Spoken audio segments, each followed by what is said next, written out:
초막절이 이제 뭐냐면 일종의 지금 우리가 추석 명절이 막 끝났습니다. 우리 민족에게 있어서 가장 큰 명절이 뭐가 있죠? 네, 추석과 설날. 그러면 혹시 여러분은 설날과 추석 중에 뭐가 좋으십니까? 어떤 명절이 더 좋으세요? 설날? 이거 때문이니까. 그렇죠? 설날과 추석 중에. 자, 나단이는 설날과 추석 중에 언제가 더 좋니? 역시 설날이군요. 네. 일단, 네? 그렇죠. 아무래도 설날과 추석 중에 둘 다 큰 명절이지만, 우리 다음 세대, 우리 자녀들의 입장에서는 용돈을 더 두둑히 받는, 세뱃돈 받는 설날을 더 좋아하리라 생각이 됩니다. 어쨌든 우리 민족 가운데 설날과 추석이란 이런 큰 명절이 있듯이, 성경에도 보면, 성경 속에 큰 명절들이 있습니다. 네. 큰 명절 중에 이제 유월절이라는 게 있고, 또 이제 초막절이라는 게 있어요. 그래서 이 유월절과 초막절, 그럼 뭐가 더 중요하냐? 둘 다 우리나라에 설날과 추석이 있는 것처럼 이렇게 초막절, 유월절 다 중요한 절기들이에요. 왜냐하면 유월절이라는 그 시간 안에 예수님께서 이 땅에 실제로 육신의 몸을 입고 오셨는데, 유월절이라는 시간에 예수님께서 십자가에서 우리 죄를 용서하시기 위해 십자가에서 돌아가셨기 때문이에요. 네. 그래서 유월절이라는 시간이 중요하고 초막절이라는 시간이 중요한데, 특별히 이 초막절이라는 이 성경 속에 나오는 명절, 우리나라 추석과 비슷한데, 특별히 올해 2021년에는 우리 대한민국의 추석하고 성경 속에 나오는 이 초막절이라는 그런 어떤 명절하고 정확하게 시간이 딱 겹쳐져 버렸어요. 네, 그래서 사실 오늘 제가 초막절에 대해서 이거를 구약에서 막 얘기하면 좀 딱딱할 수 있기 때문에 건너뛰고 하면서 조금 이렇게 좀 편안하게 초막절에 대한 이야기. 초막절에 그러면 이 명절이라는 기간에 예수님이 어떤 일을 하셨는가, 요거를 중심으로 이렇게 이야기를 나누고 또 함께 기도하는 시간을 가지면 좋겠다라는 그런 생각이 있습니다. 자, 그러면 이 초막절의 명절에 예수님이 어떤 일을 하셨는가, 우리 요한복음을 한번 찾아보겠습니다. 요한복음. 네, 우리 성경책. 요한복음 7장과 8장 그리고 9장, 이 요한복음 7장, 8장, 9장까지를 보시면 이 내용이 바로 초막절이라는 명절, 이 유대인에게 우리나라 추석과도 같은 아주 큰 이 명절 가운데 예수님께서 행하셨던 일들이 요한복음 7장, 8장, 9장에 있어요. 그래서 우리 한번 성경을 찾아보겠는데, 조금 찾는 거 도와드려야 될 것 같은. 혜밀이도 좀 도와드릴래? 요한복음 7장. 자, 페이지로는 신약성경. 감사합니다. 네네. 같이 옆에 도와주시면 감사하겠습니다. 사실 굉장히 처음 교회에 오셔서 어색하실 수 있는데, 이 자리를 이렇게 저희가 사실 1시간 했잖아요, 찬양을. 그런데 이 자리를 이렇게 지켜주시는 것만으로도 하나님 얼마나 기뻐하실까 생각을 하게 됩니다. 자, 요한복음 7장인데요. 큰 숫자 7장, 그리고 작은 숫자가 절인데, 우리 7장 2절을 한번 읽어보겠습니다. 제가 조금 이야기하듯이 내용을 좀 풀어나가 볼게요. 요한복음 7장 2절 같이 읽을까요? 시작. 유대인의 명절인 초막절이 가까운지라. 네, 제가 조금 전에 말씀드렸던 바로 그 초막절, 바로 우리나라 추석과도 같은 큰 명절이 이제 다가왔다는 거예요. 그래서 내용을 제가 쭉 뒤로 넘어가 보시면, 자, 이제 10절. 작은 글씨, 10절입니다. 뒤로 쭉 넘어가 보시면 7장 10절, 작은 글씨 10절. 자, 같이 읽어보겠습니다. 시작. 그 형제들이 명절에 올라간 후에 자기도 올라가시되 나타내지 않고 은밀히 가시니라. 아멘. 자, 이제 뭐냐면 아까 지금 2절에서는 명절, 초막절이 다가온다고 했죠. 그런데 10절에서는 그 형제들이 명절에 올라가는, 그러니까 2절하고 10절 사이에 이제 어떤 일이 일어나냐면, 시간이 조금 흘러가지고 이제 그 초막절에는 명절이 된 거예요. 네, 그래서 그 명절에 예수님의 형제들은 다 이제 예루살렘으로 올라가고, 또 예수님께서는 조용히 계시다가 이제 14절, 이 명절, 초막절의 한 중간 정도, 우리는 추석을 보통 연휴 며칠간 보내죠? 추석을 한 3일 정도 보내죠? 근데 이스라엘 사람들은 7일 동안 지키고 또 8일, 사실 8일이에요. 그쵸? 아마 이거 아시는 분들은 많이 아실 건데, 우리는 추석 명절을 3일 지키는데 이스라엘 사람들은 8일이라는 시간 동안 놉니다. 8일이라는 시간 동안 축제를 벌여요. 네. 그래서 굉장히 큰 축제인데, 이 명절, 자, 14절 한번 읽어볼게요. 작은 글씨 14절. 자, 14절 같이 읽겠습니다. 시작. 이미 명절의 중간이 되어 예수께서 성전에 올라가사 가르치시니. 네. 그러니까 이제 이 예수님이 형제들은 먼저 성전에 올라가게 하고 예루살렘이라는 도시에 올라가게 하고 그 다음에 이 예수님은 명절의 한 중간쯤이 돼가지고 나중에 이제 예루살렘 성전에 이제 올라가게 됩니다. 올라가셔가지고 이제 이 유대인은 자 명절마다 하는 일들이 있어요. 우리 추석 때는 주로 어떤 놀이를 하죠? 추석 때, 응? 지불놀이, 또 강강술래, 또 여러분 정말 강강술래 하세요? 우리 국어책에서만 배웠죠. 국어책이나 사회책에서만 강강술래를 배우고 사실 강강술래는 안 하는데 여러분 예배 때 춤을 추면 됩니다. 네, 예배 때 우리 춤을 추고 즐겁게 주님을 기념하죠. 어쨌든 이러한 자 단순해요. 이러한 명절에는 각 민족의 어떤 고유한 명절 안에 특별히 행하는 전통 의식들이 있죠. 그것처럼 이 유대인들도 이스라엘 사람들도 초막절이라는 시간에 전통적으로 행했던 몇 가지 의식들이 있어요. 네, 이해가 되실 거예요. 네. 그런데 어떤 의식들을 행했느냐? 자, 이스라엘 사람들 중에 이제 제일 대제사장이라고 있어요. 대제사장은 뭐냐면 일종의 오늘날로 말하면 목사들 중에 목사. 쉽게 얘기하면 이 대제사장이라는 사람이 실로암 모세. 실로암 혹시 들어보시는 분이 군대 가면은 실로암 노래 많이 하는데 실로암 노래 많이 해요. 실로암이 뭐냐면은 연못 이름이에요. 실로암이라는 못에 가가지고 거기에서 물을 길어다가 예루살렘 성전에 번제단이라고 있어요. 짐승 막 각 떠가지고 제사 드리는 곳이에요. 제사. 우리 유교 문화에서 제사가 있는데 제사를 드리는 곳인데 이 대제사장이 물을 기르러 갈 때 이제 축제니까 대제사장 혼자만 가는 게 아니고 대제사장이 실로암이라는 곳에 물을 기르러 갈 때 그 명절이니까 많이 예루살렘 방문해. 우리 일종의 추석 되면은 고향 방문하잖아요. 고향을 방문하시 제가 최대한 지금 쉽게 설명을 하려고 지금 하고 있어요. 고향에 방문하듯이 사람들이 예루살렘의 초막절에 방문한 거예요. 그래서 대제사장이 물 기르러 갈 때 다 같이 뭐하면 즐거워하면서 물 기르러 따라가. 그래가지고 대제사장이 물 길어서 성전에 있는 제사 드리는 재물을 불로 태워서 제사 지내는데 그 제사 드리는 곳에 거기 물을 같이 부어요. 이거를 며칠 동안 할까요? 명절 7일 동안 계속 하는 거야. 매일 이렇게 행사를 해요. 그러면 명절 중에 우리는 추석 연휴 3일 중에 가운데가 가장 핵심이지만 이스라엘 사람들은 7일 동안의 축제 중에 언제 가장 큰 행사를 하느냐? 마지막 날. 마지막 날은 어느 정도로 크게 하느냐? 크리스마스 성탄절 이브 24일 저녁에 여러분 교회 담임분들은 왜 이해를 하시는데 올라이트라는 게 있어. 올라이트 다 해보셨죠? 올라이트가 뭐냐면 25일 성탄절에 이제 예수님이 탄생하신 날이니까 그날을 기념하기 위해서 우리가 잠을 자지 말고 그날을 기다리자. 그래가지고 막 선물 집집마다 막 집집마다 가가지고 새벽에 막 노래 불러요. 요즘에는 새벽에 새벽송 했다가는 큰일 나. 옆집에 막 민원 들어오니까. 그래서 저는 이른 시간에 돕니다. 우리 지난번에는 12월 31일에 했나요? 그쵸? 이른 시간에 제가 집집마다 돌았는데 여러분 이렇게 행사들을 하듯이 자, 이 초막절 끝날 이 명절의 끝날에 큰 행사를 하는데 그때는 물만 기르는 게 아니고 하루를 날 새가면서 다음날 8째 날 되는 그 새벽 닭이 울 때까지 이들이 이제 계속 밤을 지새우면서 포도주를 마시고 계속 축제를 해요. 그러면서 시편 118편 25절이라는 것은 그 말씀을 계속 암송하거든요. 네, 그 말씀으로 계속 찬양을 하는데 제가 읽어드릴게요. 시편 118편 25절에 보면 제가 읽어드릴게요. 어떻게 나와 있냐면 한번 따라해 보실까요? 여호와여 구하옵나니 이제 구원하소서. 여호와여 우리가 구하옵나니 이제 형통하게 하소서.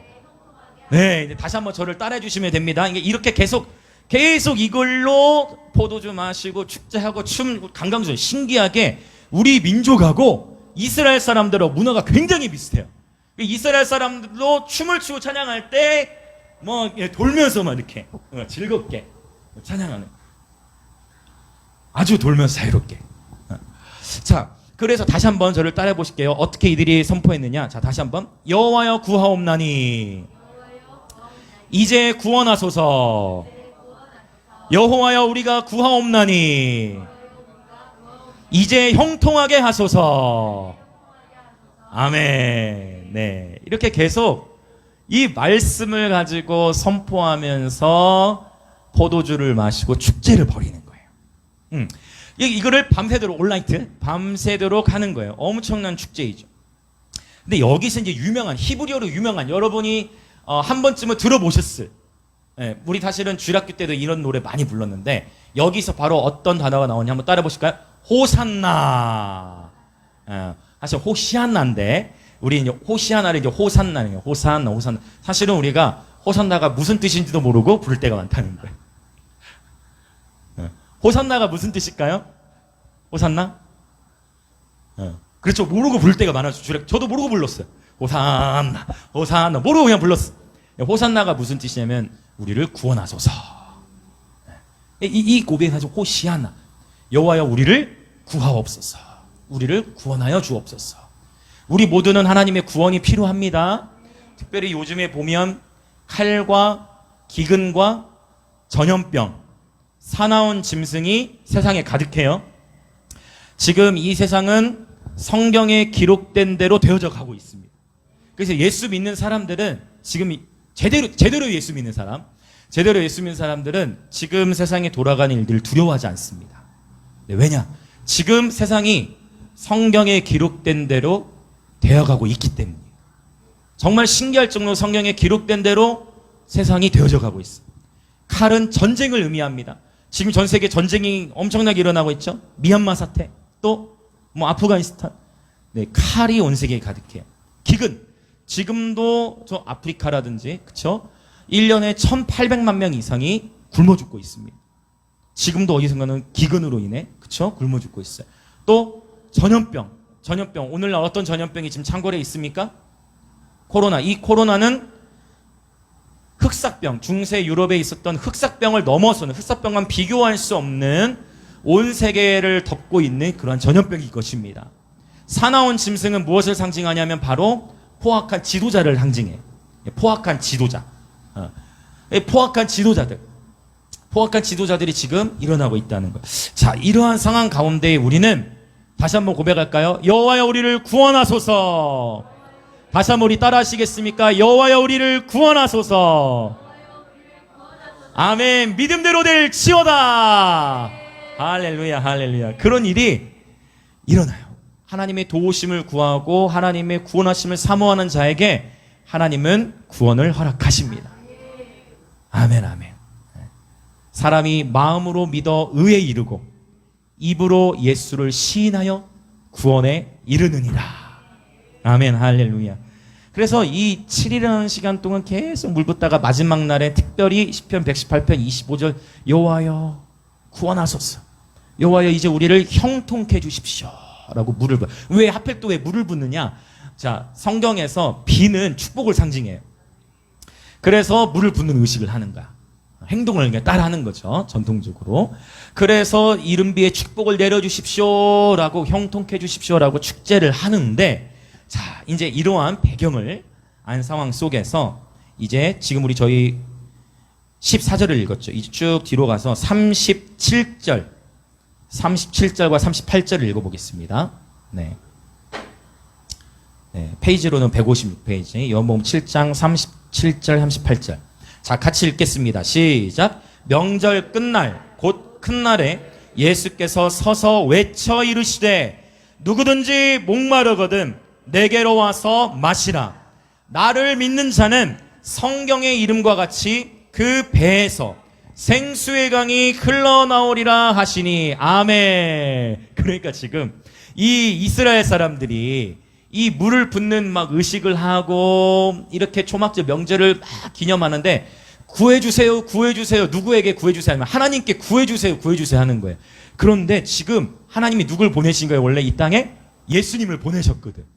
지금 우리를 구원할 분이신 예수님이 그 축제하고 있는 현장에 오신 건데, 사람들이 그 예수님이 구원자라는 것을 모르는 거예요. 그런데 이 예수님이 뭐라고 하시니? 그 명절 끝날, 이 명절 끝날에 예수님도 뭐 해요? 이제 서서 외치시는 거. 예수님이 뭐라고 외치시냐?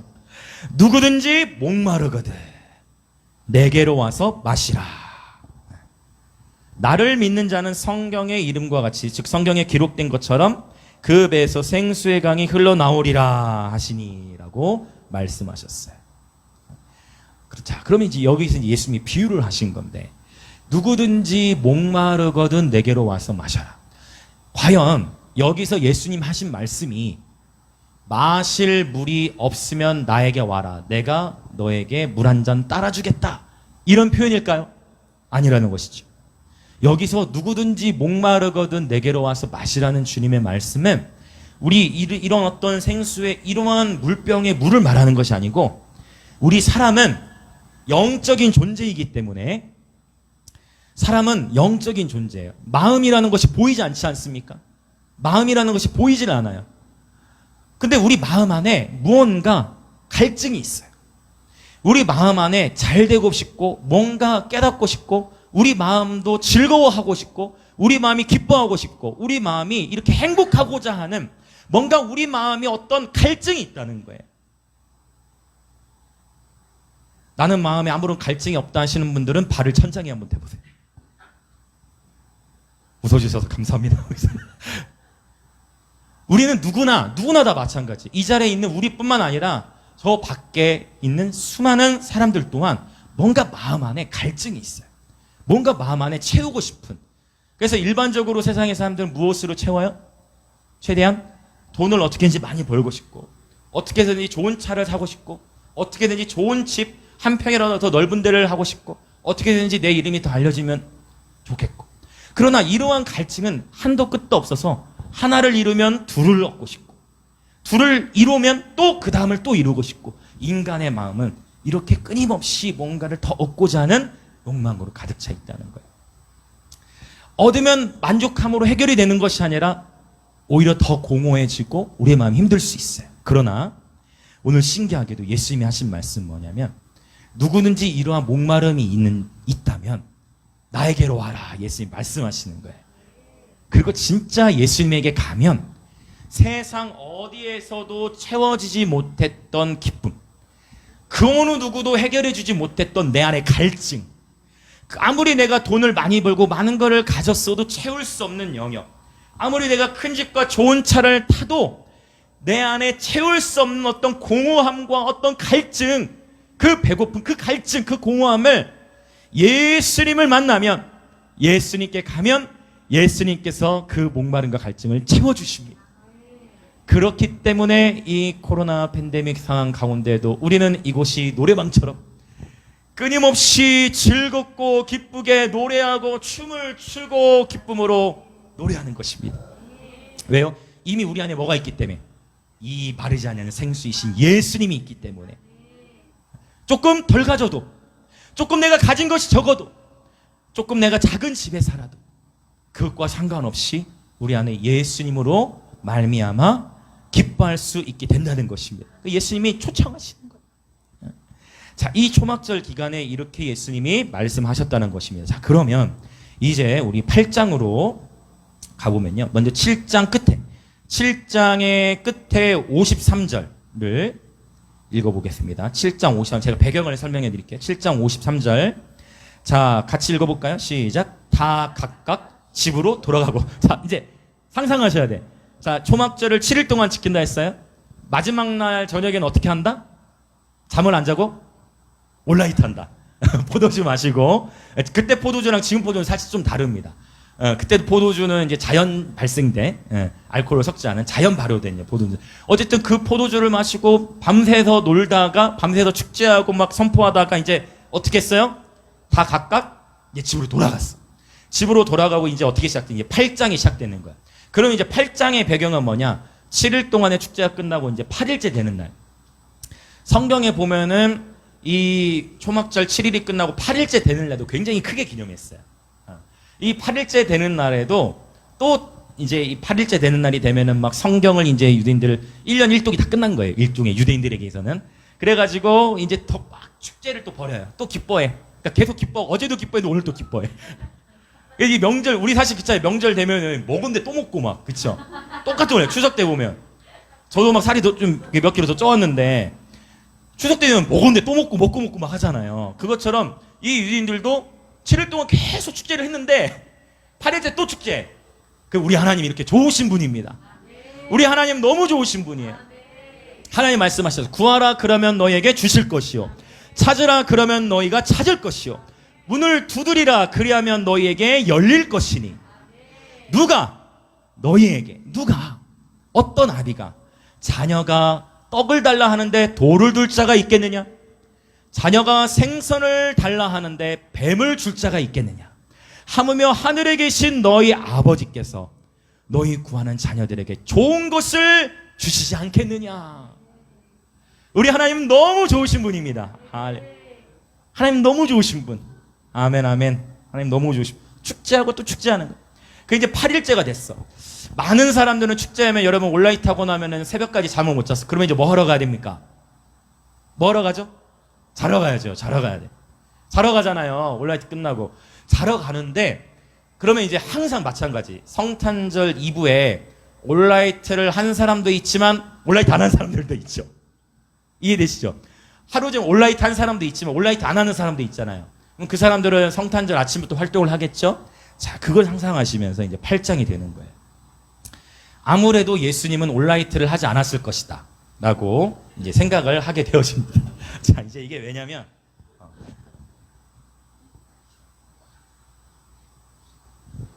이제 뭐냐면 자 8장 1절 8장 큰 숫자 이제 8이 됐습니다. 8장 1절 한번 읽어보겠습니다. 8장 1절. 자 지금 잘 여러분 다 잘 따라오고 계시죠? 8장 1절 같이 읽겠습니다. 예수는 감람산으로 가시니라. 자 2절도 아침에 다시 성전으로 들어오시니 백성이 다 나오는지라 앉으사 그들을 가르치시더니. 야, 그러니까 이거 보니까 예수님은 온라이트를 안 했을 것이다. 물론 날 새고 가서 성전에서 설교를 하셨을 수도 있지만 예수님은 날 새지 않고 그냥 이렇게 아침에 그러니까 감난산에 가셨다가 또 기도하러 가셨을 거예요. 아침에 기도로 예수님은 파셨을 수도 있고, 오케이, 기도로 철회하시고 가셨을 수도 있어요. 네, 성경에 다 기록되지는 않았지만 우리가 이렇게 하면 성경이 되게 재밌습니다. 이 성경 너무 재밌는 책입니다. 네. 계속 읽다 보면 그 어떤 역사책보다 재밌는 줄 믿습니다. 네. 자, 성전에 들어오셔가지고 말씀을 가르치시는 게 잘 보세요. 자, 8일째 되는 날. 7일 때 끝날부터 대부분 온라이트하고 포도주를 마시며 즐거워하면서 그 중에 어떤 이들은 취한 자들도 많겠죠. 근데 이제 그 밤 사이에 이제 어떤 일이 일어났어. 자, 어떤 일이 일어났느냐. 8장 3절 읽어봅시다. 자, 3절, 4절 쭉 읽어볼게요. 시작. 서기관들과 바리새인들이 음행 중에 잡힌 여자를 끌고 와서 가운데 세우고 예수께 말하되 선생이여 이 여자가 간음하다가 현장에서 잡혔나이다. 잠깐 멈출게요. 자, 상상되시죠? 어떤 배경인지. 축제가 한참 벌어졌어요. 날을 샜는데 그 와중에 취한 사람들도 있고, 근데 그 와중에 축제를 하다가 사실 하나님을 위한 축제인데 어쨌든 너무 취하고 한 나머지 그 사이에 밤에 어떤 일이 벌어졌어? 어떤 곳에서는 이제 성적으로 이제 건강하지 못한, 그렇죠? 그러한 간음하는 일들이 일어났다는 거예요. 근데 또 하필 간음하다가 어떻게 된 거예요, 지금? 현장에서 잡혔다는 거예요. 자, 5절부터 또 읽어나가 볼게요. 자, 읽어나가 봅니다. 시작. 5절. 모세는 율법에 이러한 여자를 돌로 치라 명하였거니와 선생은 어떻게 말하겠나이까? 그들이 이렇게 말하면 고발할 조건을 얻고자 하여 예수를 시험함이러라. 예수께서 몸을 굽히사 손가락으로 땅에 쓰시니. 잠깐 멈출게요. 그러니까 사실은 지금 간음하다 잡혔잖아요. 5절을 우리가 읽었지만 원래 율법, 즉 창세기, 출애굽기, 레위기, 민수기, 신명기 성경책에 있는 맨 앞에 5권이 있는데 모세의 법에 보면은 어떻게 되냐면 간음하다 잡힌 여자가 있으면 어떻게 한다? 원래 어떻게 되는 거예요? 돌로 쳐 죽였다는 거예요. 옛날에. 그러니까 이제 예수님 앞에 사람들이, 자, 여기 읽었죠, 우리가? 예수님을 시험하려고, 예수님을 올무에 빠뜨리려고, 예수님을 공경에 빠뜨리기 위해서 현장에서 간음하에 잡힌 여인을 끌고 온 거야. 예수 앞에 딱 두었어. 자, 모세의 법에 간음하다 잡힌 여자는 돌로 쳐 죽이려 하였거늘 선생이시여, 선생이 보시기에는 이 여인을 그러면 어떻게 우리가 해결해야 하겠습니까? 라고 종교 지도자들이 예수님을 시험 빠뜨리려고 물어보는 거예요. 그때 예수님께서 하신 행동이 뭐냐면 6절 끝에 읽었죠? 예수께서 몸을 굽히사 손가락으로 땅에, 상상하시면 돼요. 땅에다가 뭐 해요? 뭔가를 쓰셨대요. 뭐를 쓰시게 이제 궁금해집니다. 이제 자 7절 읽어봅시다. 7절부터 쭉 11절까지 쭉 읽을게요. 7절부터 11절 같이 읽겠습니다. 시작. 그들이 묻기를 마지 아니하는지라 이에 일어나 이르시되 너희 중에 죄 없는 자가 먼저 돌로 치라 하시고 다시 몸을 굽혀 손가락으로 땅에 쓰시니 그들이 이 말씀을 듣고 양심의 가책을 느껴 어른으로 시작하여 젊은이까지 하나씩 하나씩 나가고 오직 예수와 그 가운데 섰는 여자만 남았더라. 예수께서 일어나사 여자 외에 아무도 없는 것을 보시고 이르시되 여자여 너를 고발하던 그들이 어디 있느냐? 너를 정죄한 자가 없느냐? 대답하되 주여 없나이다. 예수께서 이르시되 나도 너를 정죄하지 아니하노니 가서 다시는 죄를 범하지 말라 하시니라. 아멘. 예수님은 최고의 지혜자이십니다. 예수님은 최고의 지혜자이세요. 예수님은 최고의 법관이세요. 이 세상 어느 누구도 예수님과 같은 분이 없으세요. 자, 예수님께서 말씀하신 게 땅에다가 무언가를 쓰시면서 너희 중에 죄 없는 자가 먼저 그를 돌로 치라. 자, 상상해 보세요. 가늠하다 잡힌 여자예요. 모세 벌 봤더니 가늠하다가 걸리면 어떻게 했는다? 돌로 쳐 죽여야 돼. 근데 예수님 뭐라고 말씀하시냐? 야, 너희 중에 죄 없는 사람 있어? 너희 중에 죄 없는 사람이 먼저 돌로 쳐. 라고 예수님 말씀하신 거예요. 자, 이 말씀을 하시면서 또 다시 몸을 굽히셔서 땅에 무언가를 쓰십니다. 무언가를 쓰셨어. 뭐를 쓰셨을까요? 아버님, 무엇을 쓰셨을까요? 그렇죠. 무엇을 쓰셨을까요? 맞습니다. 무엇을 쓰셨는지 아무도 모릅니다. 저도 모릅니다. 저도 몰라요. 이러면서 이제 저희가 이렇게 친해지려고 제가 네. 함께 웃으셔서 감사합니다. 이런 식으로 저도 몰라요. 그냥 아무도 몰라. 왜 뭐라고 쓰는지 기록이 안 돼 있어, 성경에. 그래서 우리는 성경에 기록된 만큼은 알 수 있기 때문에 기록이 되지 않았어요. 무엇을 썼는지 몰라요. 궁금해. 너무 궁금해. 너무 궁금하니까 우리가 할 수 있는 최선은 뭐냐면 이걸 또 읽고 이 문맥 읽고 있는 거 이제. 근데 읽다 보면 어떤 부분에서 막 깨달아지기 시작하는데 그들이 뭐라고 썼는지 모르겠지만 예수님이 하신 말씀과 예수님이 쓴 걸 봤겠죠. 예수님이 뭐라고 썼을 거 아니야, 땅에. 그 우리들이 다 본 거예요. 보고서 9절에 봤더니 양심의 가책을 받았대요. 양심. 우리 눈에 보이지 않지만 여러분 양심이 있죠. 이거는 진화론으로 절대 설명이 불가합니다. 양심. 진화론으로 설명이 될 수가 없어요. 양심이라는 게. 양심. 우리 눈에 보이지 않지만 양심은 존재하고 하나님은 우리의 양심에 말씀을 하세요. 살아계신 하나님은 우리의 양심에 말씀하시고 또 하나 직관이라는 것 다 우리 다 알고 있습니다. 직관적으로 알게 되는 것들이 있어요. 하나님은 이렇게 직관으로도 말씀하시고 우리의 양심에 말씀을 주시는데 뭐라고 썼는지 모르겠지만 손가락에 뭔가 쓰신 걸 보고 양심에 그들이 가책을 느꼈다. 근데 흥미로운 게 있어요. 가책을 느껴서 한 사람씩 거길 떠나갔는데 누구부터 떠나갔을까요? 그게 신기해. 한 사람씩 그 현장을 예수님이 뭐라고 쓰고 너희 중에 죄 없는 자가 돌로 치나 한 사람씩 그 현장을 쭈뼛쭈뼛 했겠죠?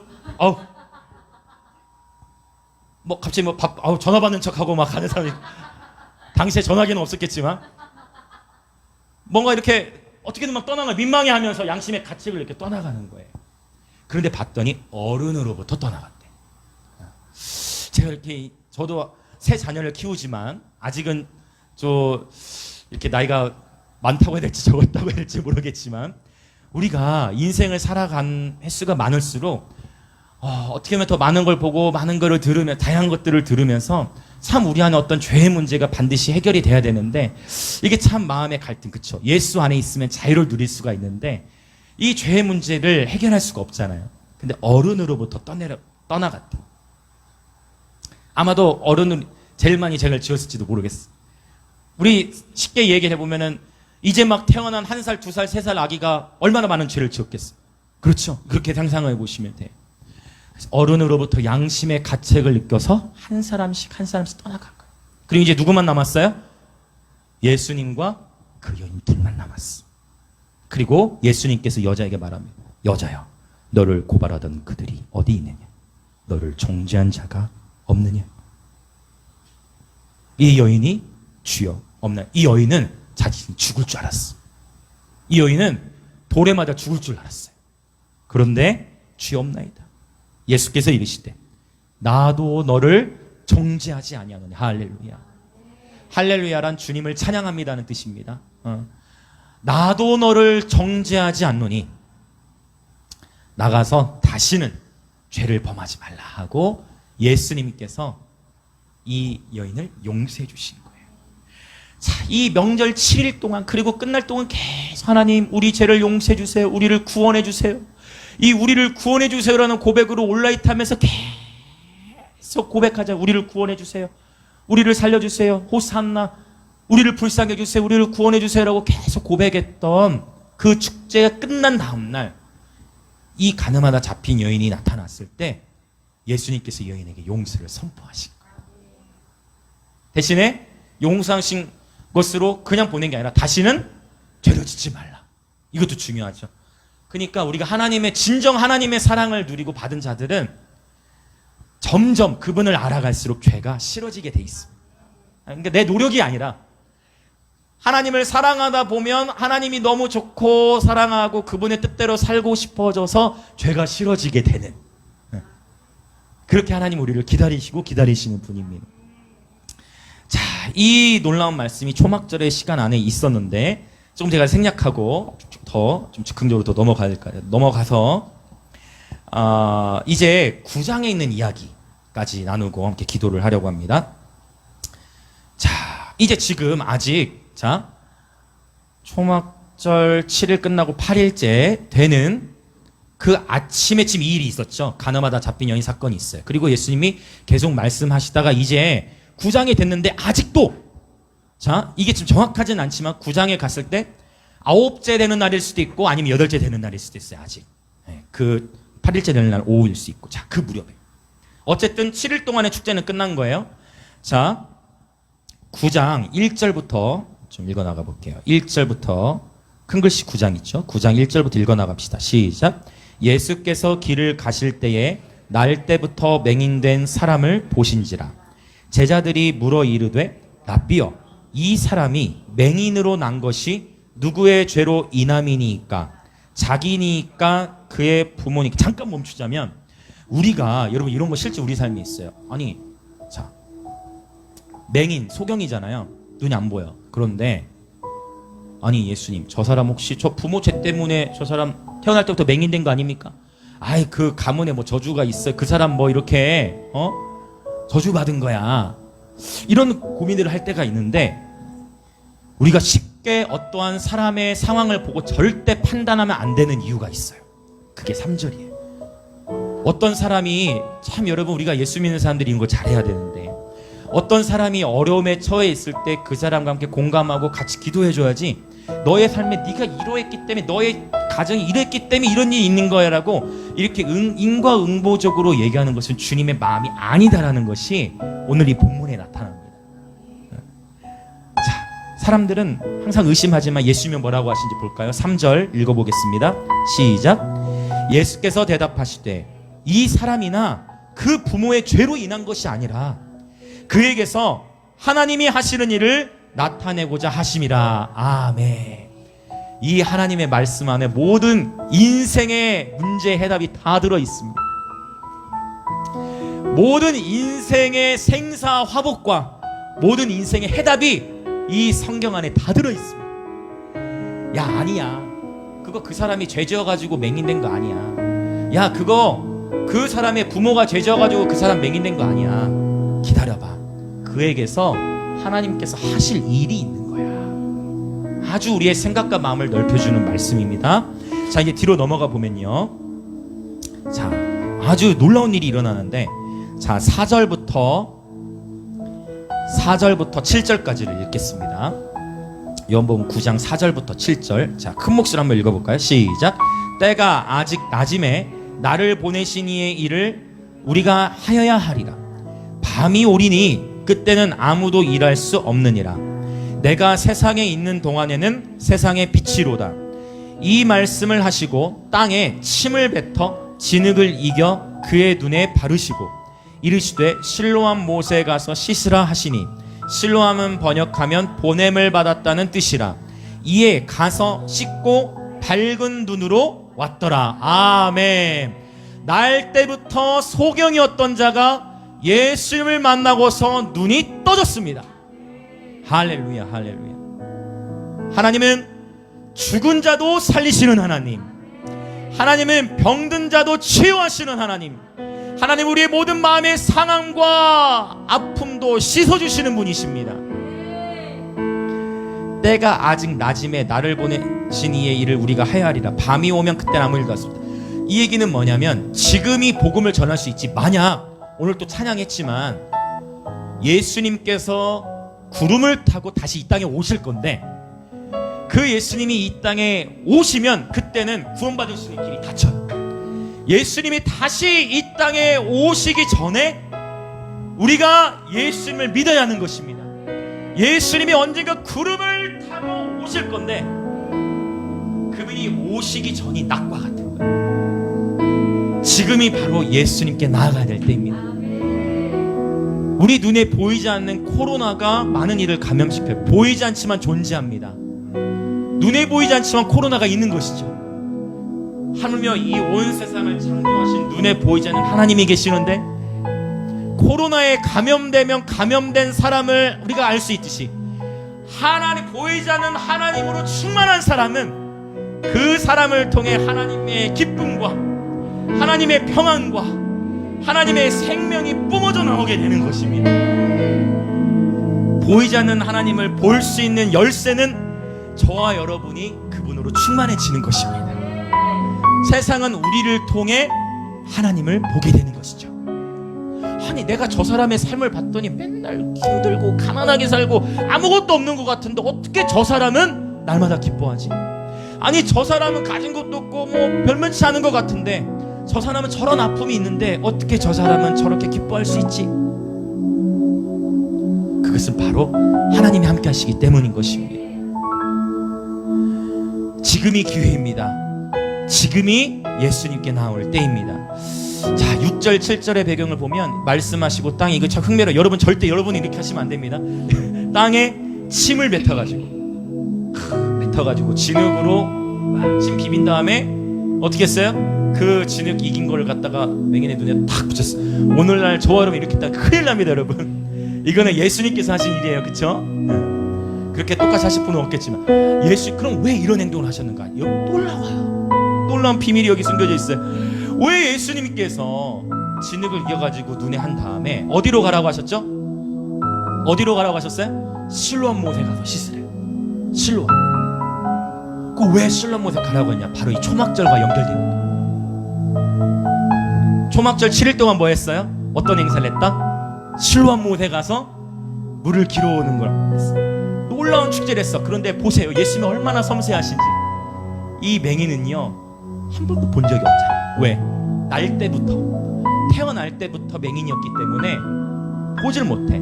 그런데 그 초막절에 축제가 있으면 소리는 들을 수가 있죠. 그래서 초막절 축제 기간 동안 왁자지껄하게 항상 축제하는 소리를 귀로 생생하게 들었을 거예요. 여러분 아시겠지만 소경들은 청각이 더 발달합니다. 또 귀머거리인 경우는 반대로 이렇게 음성이 더 좋고요. 그렇게 그런 것들이 있는데, 어쨌든 이 소경의 입장에서는 날 때부터 한 번도 초막절의 광경을 보질 못했어. 근데 소리는 들어. 왁자지껄한 소리를. 자, 이러한 상황 속에서 그러면, 아니 그랬더라도 그 초막절 축제는 참여할 수 있잖아요. 그렇지 않아요. 왜냐하면 장애인들은 이러한 명절 행사에 예루살렘 성 안으로 들여보내질 않았어요. 이것이 차별과 같은 거예요. 무슨 말이 되시죠? 장애인들, 소경이라든지 귀머거리들 또는 문둥병자 이런 자들은 장애가 있다 하여서 그 성 안으로 들어오지 못하게 한 거예요. 그러니까 정말 이 날 때부터 소경이었던 사람은 한 번도 그 축제 소리, 멀리서의 소리는 듣지만 한 번도 축제에 참여해보지 못했어. 그런데 기가 막혀. 이 축제 딱 끝나고 사람들은 뭐 하러 갔어요? 자러 갔어. 그러고서 이 소경이었던 사람에게는 너 실로못에 가라. 거기 가봐라. 그래가지고 실로못에 가서 그 실로못에서 진흙이 기게 됐던 것으로 신랑 물로 씻었더니 날 때부터 한 번도 보지 못했던 소경의 눈이 뜨였습니다. 그리고 그 초막절에 사람들이 어떻게 축제하는지 이 소경이었던 자는 보게 된 것입니다. 예수님은 섬세한 치유자이십니다. 소경을 이 날 때부터 소경했던 자를 너무나 섬세하게 돌보셨어요. 할렐루야. 자, 이렇게 하면서 이 소경은 이제 눈이 떠졌고 예수로 하는 그 사람이 나를 눈뜨게 하였다라고 증거하게 되어집니다. 증인의 삶이 되어진 것입니다. 바로 이것이죠. 이것이 신앙생활인 것 같아요. 우리는 사실 모두 다 어쩌면 소경일 수 있습니다. 모두 다 소경이었지요. 모두 다 하나님을 알지 못했습니다. 그러나 우리도 하나님의 은혜로 말미암아 오늘 이 자리에 우리의 만남과 이 자리에서 함께 예배를 드린 것도 결코 우연이 아닌 줄 믿습니다. 하나님이 저와 여러분을 오늘 이 시간 이 자리에 동시간대 우리를 불러 모아 주셨습니다. 초막절이라는 시간 안에서 예수님께서는 놀라운 일들을 행하셨습니다. 여봉 7장, 8장, 9장을 통과하면서 가늠하다 잡힌 여인을 용서해 주셨지요. 그렇죠? 또 예수님께서 누구든지 목마른 자는 나에게로 나오라고 말씀하셨지요. 또 날 때부터 소경되었던 자를 치유해 주셨습니다. 오늘 이 초막절의 기간 안에서 이 시간 우리가 함께 기도하길 원해요. 하나님은 살아계시고 하나님은 날 때부터 소경된 자의 눈도 뜨게 하시는 분이시며 하나님에게는 능히 하지 못할 일이 없으십니다. 하나님은 바로 사람을 찾고 계세요. 수많은 사람들 중에 예수께서 찾아가시는 사람이 있었어요. 예수님이 그 초막절 다음 날 바로 8째 날에 그냥 그 소경을 지나치셨을 수도 있어요. 그러나 예수님은 그냥 지나치지 않으시고 그 소경에게 다가가셨어요. 하나님, 우리가 하나님을 먼저 찾은 것이 아니고 하나님께서 오늘 저와 여러분을 먼저 이곳에 부르셨습니다. 우리가 우리의 생각으로 이곳에 온 것 같지만 사실은 하나님께서 저와 여러분을 오늘 이 자리에 불러 모으신 거예요. 그리고 주님께서 소경된 우리들의 마음의 눈을 뜨게 하십니다. 주님께서 우리를 치유하십니다. 예수님은 가장 탁월한 의사요, 가장 탁월한 지혜자이신 줄 믿습니다. 이 모든 것이 성경에 기록되어 있습니다. 이 시간 함께 기도할 때 요한복음 7장 말씀 가지고 먼저 기도하기 원해. 하나님, 예수님께서 명절에 끝날에 오셔가지고 누구든지 목마르거든 내게로 와서 마시라 말씀하셨습니다. 아버지, 이 세상 그 무엇도 나의 이 갈망을 채울 수가 없습니다. 이 세상의 그 어떤 돈, 명예, 어떤 그 세상의 어떠한 쾌락도 일시적일 뿐 이 영원히 우리의 갈망과 갈증을 채울 수가 없습니다. 그러나 예수님 말씀하셨듯 누구든지 내게로 와서 마시라. 영원히 마르지 않는 생수가 예수님께 있음을 우리는 알고 있습니다. 오늘 이 시간 우리 안에 영원히 마르지 않는 생수로 예수님으로 충만케 해주십시오. 영원한 생명, 내가 곧 길이요 진리요 생명이니 예수님께서 말씀하셨듯 예수님의 생명으로, 그 영원한 생명으로 우리 마음의 갈증을 깨트려 주시고 예수님으로 충만케 되어 기쁨과 평안으로 가득 차게 하여 주옵소서. 그렇게 우리 예수님을 부르짖으며 기도하겠습니다. 예수님.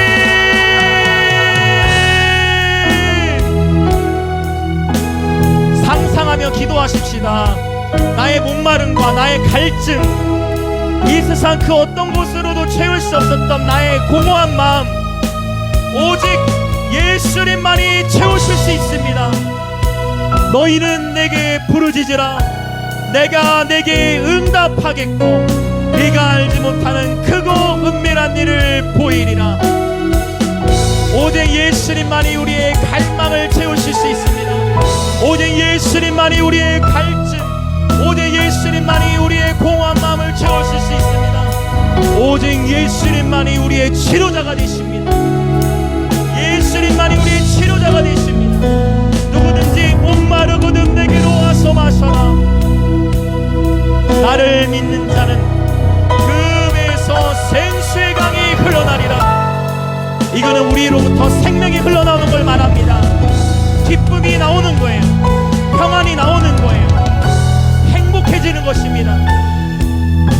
행복해지는 것입니다. 예수 안에 참된 만족과 기쁨이 있습니다. 예수 안에 참된 행복이 있습니다. 예수 안에 자유가 있습니다. 예수 안에 평안이 있습니다.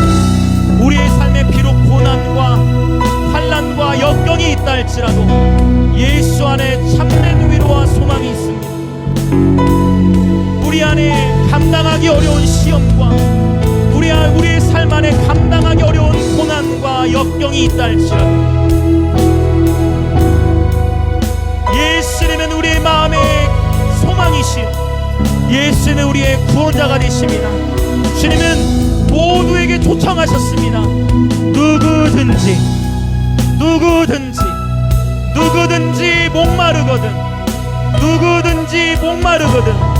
누구든지 목마르거든 내게로 와서 마셔라. 누구든지 목마르거든 내게로 와서 마셔라. 예수님, 영원히 마르지 아니하는 그 생명수로, 영원히 마르지 아니하는 그 생명으로 우리를 채워주세요. 아멘, 아멘, 아멘. 계속해서 더 기도하며 나아갈 때 요한복음 8장에 나눴던 내용을 가지고 기도합시다. 가늠하다 잡힌 여인이 있었습니다. 세상의 법은 죄를 지은 자가 있으면 그 드러난 죄일 뿐입니다. 드러난 죄 지은 게 있으면 어떻게 해서든 그 죄 지은 자를 죽이려 합니다. 그러나 예수님은 말씀하셨어요. 그의 죄는 드러났지만 너의 죄는 드러나지 않았다. 우리 안에 숨겨져 있는, 감춰져 있는 우리 안에 이생의 자랑과 육신의 정욕과 안목의 정욕이 있습니다. 그것이 드러나느냐 안 드러나느냐의 차이. 주님은 말씀하셨어요. 누구든 죄 없는 자가 먼저 돌을 들어 치라. 그러자 모두가 양심의 가책을 갖고 떠나갔습니다. 하나님의 사랑은 죽을 수밖에 없던 나의 삶을 품어주세요. 하나님의 사랑은 죽어 마땅한 우리의 삶, 죄와 수치와 부끄러움과 연약함과 좌절과 낙심과 슬픔과 근심과 우울과 비통함과 원망과 분노로 가득 찬 우리의 삶을 예수님께서 십자가에서 우리를 위해 대신 죽으심으로 이 사랑을 받아들이는 자마다 주님의 용납하심을 받게 되는 것입니다. 오늘 저와 여러분의 삶이 이 가늠하다 잡힌 여인의 손가락질하는 자리에 있지 아니하고, 어쩌면 우리가 바로 이 잡힌 자일 수 있고, 어쩌면 우리 또한 드러나지 않은, 어쩌면 더 심한 죄의 갈등으로 씨름하는 그러한 연약한 인간일 수 있습니다. 그러나 드러났든 드러나지 않았든 오늘 우리 주 예수님의 피가 십자가에서 아무 죄와 흠이 없이 십자가에서 죽으셨던 예수님이 우리의 죄를 사해 주십니다. 누구든지 그 예수께서 나를 위해 죽으셨다라는 걸 믿고 우리가 죄인임을 고백하고, 예, 내가 죄인입니다. 그러나 나의 죄를 이 시간 회개합니다. 예수님께서 십자가에서 죽으셨으므로 나의 죄를 감당해 주셨습니다. 주님, 내가 죄인입니다. 주님, 내가 죄인입니다. 예수님의 사랑이 나를 자유케 하셨습니다라고 고백하는 자들마다 자유를 얻게 될 것입니다. 그 하나님의 사랑은 우리를 자유케 하십니다. 그 하나님의 사랑은 우리를 모든 수치에서 자유케 하십니다. 이 시간 기도합시다. 예수님, 감사합니다. 우리 죄를 용서해 주셔서 감사합니다. 우리 죄를 용서해 주셔서 감사합니다. 주님, 내가 다른 이들의 삶을 손가락질하지 않겠습니다. 주님, 우리 죄를 용서해 주셔서 감사합니다. 나를 품어주셔서 감사합니다. 아버지, 이 죄인을 받아주셔서 감사합니다. 우리 주여 한번 외치고 기도합시다. 주여. 하나님, 그렇습니다. 아버지, 우리는 살아가면서 수많은 죄들을 짓고 아버지 수많은 아까운 대고하고 고통과 좌절과 슬픔과 번민과 여러 수많은 아픔을 인생의 여정을 통해 경험합니다. 주님, 이 비통함과 분노와 아픔과 이것들을 내 스스로의 힘으로는 해결할 수 없음을 철저히 고백하며 인정합니다. 그러나 나를 위하여 십자가에서 피 흘려 돌아가셨던 하나님의 아들 예수님의 피로 말미암아 우리가 깨끗하게 되어질 수 있음을 선포합니다. 예수께서 채찍에 맞으심으로 우리가 나음을 입었음을 선포합니다. 예수께서 우리를 위하여 죽으심으로 우리가 자유케 되었습니다. 주님의 사랑으로 말미암아 오늘도 우리가 이렇게 살아있습니다. 주님의 사랑으로 말미암아 오늘도 우리가 이렇게 예배할 수 있습니다. 주님의 사랑으로 말미암아 오늘도 우리가 이렇게 주 앞에 모여 있습니다. 주님의 사랑으로 말미암아 우리가 오늘도 이렇게 주 앞에 서서 기도하며 예배하고 주 앞에 머물 수 있게 하시니 감사합니다. 할렐루야, 할렐루야.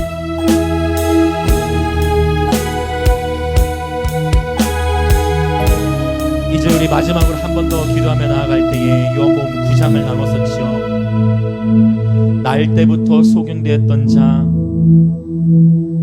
태어나면서 한 번도 세상을 보지 못했던 자에게 예수님은 찾아오셔서 가장 섬세한 때에, 가장 완벽한 때에 가장 섬세하게 그 소경을 치유해 주셨습니다. 예수님은 여러분, 때와 계절은 하나님께 있습니다. 코로나가 지금 이때의 창궐에 있는 것도 우연이 아닙니다. 하나님의 때인 것입니다. 가장 완벽한 때에 가장 섬세하게 예수님은 이 날 때부터 소경되었던 자를 치유해 주셨을 뿐만 아니라 그 축제 현장을 보도록 실로암으로 보내셨습니다. 예수님은 우리의 삶의 가장 완벽한 치유자이십니다. 예수님은 우리의 삶의 가장 섬세하시고 놀라운 구세주가 되십니다. 그렇게 우리 예수님이 우리의 삶의 구원자시다라고, 예수님이야말로 우리 삶의 가장 완벽한 치유자이시다라고 고백하시면서 주 앞에 기도하며 나아가십시다. 같이 예수님을 부르며 기도합시다. 예수님! 이 시간 예수님의 이름으로 선포합니다. 우리 안에 모든 좌절은 끊어졌음을 선포합니다. 예수께서 채찍에 맞으심으로 우리가 나음을 입었음을 선포합니다. 예수님이 가장 완벽한 치유자이심을 선포합니다. 예수님이 가장 섬세한 치유자이심을 선포합니다. 예수님은 우리 안에 모든 수고하고 무거운 짐들을 다 풀어주시는 분임을 선포합니다. 할렐루야, 할렐루야, 할렐루야, 할렐루야. 할렐루야, 할렐루야, 할렐루야, 할렐루야. 할렐루야, 할렐루야, 할렐루야. 할렐루야, 할렐루야, 할렐루야. 오, 예수님은 가장 완벽하신 치유자이십니다. 날 때부터 소경된 자였던 이 맹인의 눈을 뜨게 하신 예수님, 오늘 우리 안에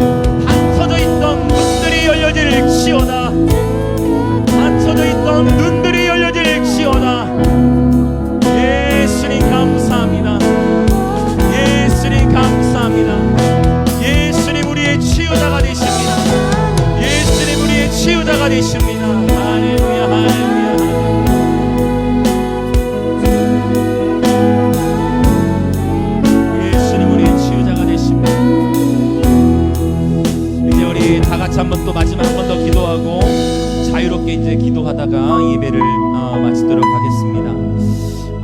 이 도시와 이 대한민국 또 주님께서 이끄시는 대로 온 세계를 축복하며 기도하기 원하는 것은 하나님의 허락하에 코로나가 이 창궐하는 이 시기 가운데에 하나님께서 온 세계 가운데 말씀하고 계십니다. 이제 주님께서 재림하실 때가 다가오고 있으니 깨어나라고 도전하시는 것입니다. 지금이 곧 예수님을 찾을 때입니다. 함께 기도하실 때 하나님 아버지, 날 때부터 소경된 자와 같은 자들이 각 도시와 곳곳마다 있을 터인데 아버지, 언제나 주님은 연약하고 굶주리고 헐벗고 가난한 또 연약한 자들에게 찾아가셨듯 아버지, 오늘 또 굶주리고 연약한 자들에게 하나님의 복음이 담대히 선포되게 하시고 아버지, 누구든지에게 열려있는 이 하나님의 완전하신 복음을 듣고 예수께로 돌이키게 하여 주시옵소서. 아버지, 이 김해 땅과 창원, 밀양, 마삼, 아버지 영남과 아버지 또 이 대한민국 온 세계 가운데에 우리 주 예수님의 복음이 오히려 이와 같은 때 더욱 선포되게 해주십시오. 코로나가 창궐해 있을 때에 아버지, 오히려 하나님의 복음을 더 담대히 선포해 주십시오. 그래서 영혼들을 예수께로 인도하게 하시고 아버지, 소경들의 눈이 떠질지어다, 귀머거리들의 귀가 열릴지어다. 그렇게 예수님을 외치며 기도하십시다. 예수님.